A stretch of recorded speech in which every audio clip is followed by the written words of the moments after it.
सरकारने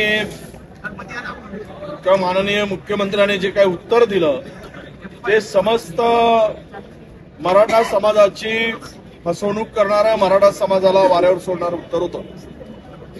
खरं तर ओबीसी आणि मराठा दोनही समाजाच्या काही प्रश्न होते, या सभागृहामध्ये चर्चेला गेले होते। मराठा समाजाच्या आरक्षणाच्या पासूनचा जो विषय होता त्याला कुठेही ठोस असं उत्तर सरकारने दिलं नाही, मुख्यमंत्री महोदयांनी दिलेलं नाही आणि विशेष करून त्याला कुठली तारखेची मर्यादा पण नाही। म्हणजे आजचं उत्तर खोदा पहाड निकला चुवा असं म्हणता येईल।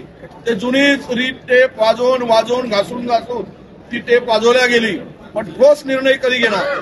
ज्या तारीख पे तारीख तुम्ही दिली आणि तुम्ही 24 तारीख शेवटची दिली होती, त्या 24 तारखेच्या आत मराठा समाजाचा आरक्षणाचा प्रश्न सुटेल, ओबीसी समाजाला धक्का न लावता सुटेल, अशी जी काही वक्तव्य केली गेली सरकारकडून, त्या सर्वांना हरताळ पासण्याचं काम झालं आणि सर्व समाजाला वाऱ्यावर सोडण्याचं काम झालं।